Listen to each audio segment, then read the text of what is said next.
कि मैंने अपने राजनीतिक जीवन में इस तरीके की नकारा, अकर्मण्य, भ्रष्ट, अराजक और निकम्मी सरकार नहीं देखी।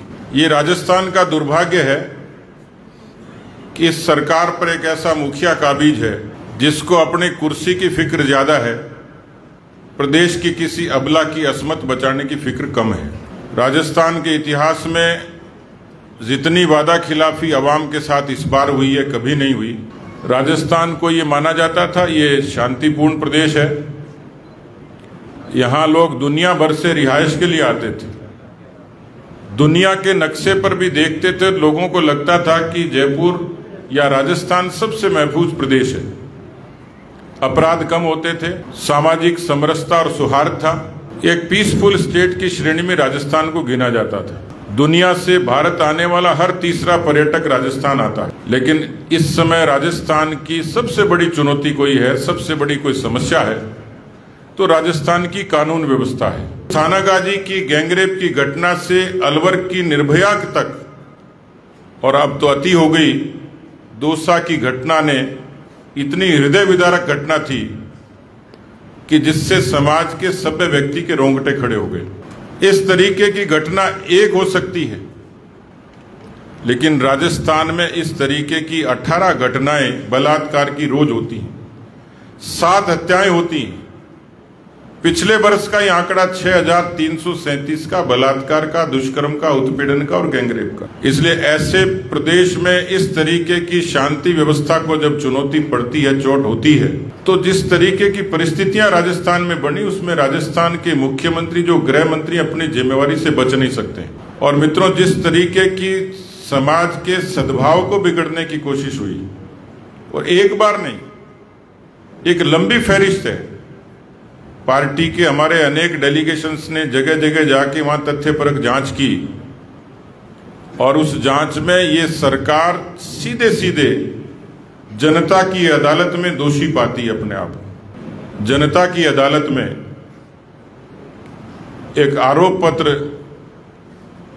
प्रस्तुत किया है, उस आरोप पत्र को हम लोग यहां जारी करेंगे। हमारे पार्टी के वरिष्ठ नेता, अलवर में घटना हुई, राजगढ़ के कस्बे में 300 साल पुराने शिव मंदिर को जिस तरीके से ध्वस्त किया गया, एक पुअर सा डिफेंस लेते हुए, कमजोर सा बचाव करते हुए उन्होंने बीजेपी के बोर्ड को आरोपित किया। लेकिन समिति ने जो पेपर प्रस्तुत किए उससे कांग्रेस की पोल खुलती है, और कांग्रेस इस मामले में भी जनता की अदालत में दोषी पाती है। इसलिए 5 तारीख को, 5 मई को भारतीय जनता पार्टी अलवर में राजगढ़ की घटना को लेकर एक बड़ा प्रदर्शन वहां कलेक्ट्रेट पे करेगी। 40 महीने पुरानी सरकार के विरुद्ध में हमारा 18 आरोपों के साथ एक आरोप पत्र है। इस आरोप पत्र के पहले पृष्ठ पर हमने राजस्थान के में जिस प्रकार लगातार अपराध बढ़ते जा रहे हैं, अपराध और अपराधी बेखौफ है, उसका जिक्र किया है। और शेष के अंदर अलवर जिले के अंदर हमारा आरोप पत्र अलवर डिस्ट्रिक्ट सेंट्रिक है। अलवर जिले के अंदर इन 6 महीने के अंदर जिस प्रकार की घटनाएं घटित हुई है और जो लोमहर्षक घटनाएं हैं उनका जिक्र हमने किया है। मोटे तौर पर अब तक राजस्थान के अंदर गृह मंत्री के रूप में मुख्यमंत्री जी कानून व्यवस्था बनाने में पूर्णतः विफल रहे। इसी 5 तारीख को गृह मंत्री के रूप में उनके इस्तीफे की मांग को लेकर हम लोग अलवर से इस आंदोलन को प्रारंभ कर रहे हैं।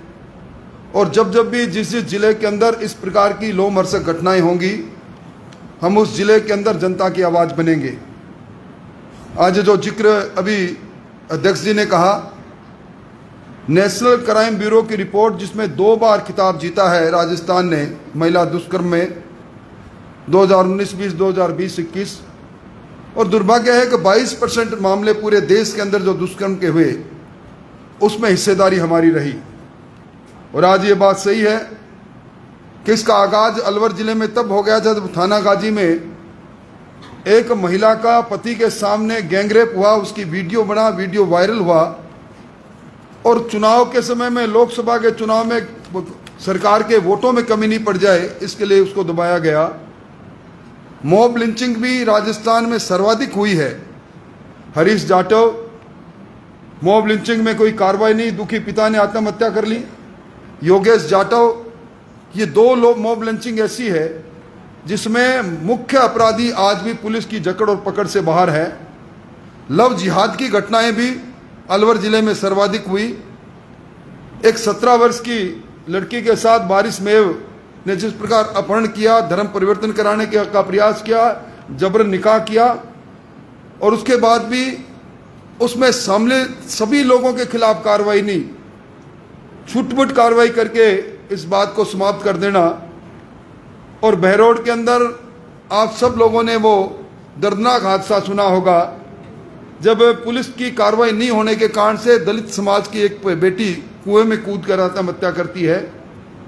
मूक बगीर बच्ची के साथ क्या घटना हुई, विधानसभा और विधानसभा के बाहर भारतीय जनता पार्टी ने सवाल खड़ा किया। आज भी सरकार की हिम्मत नहीं कि वो हादसा था या वो बलात्कार था उसके बारे में कोई फाइंडिंग्स अपनी दे।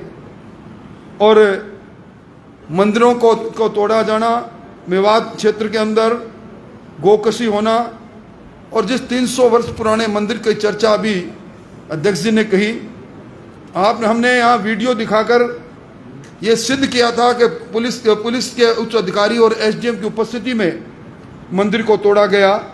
अभी कठुमर के अंदर एक दानदाताओं द्वारा एक गौशाला जो पिछले 4.5-5 वर्ष से चल रही थी उसको अचानक तोड़ दिया गया।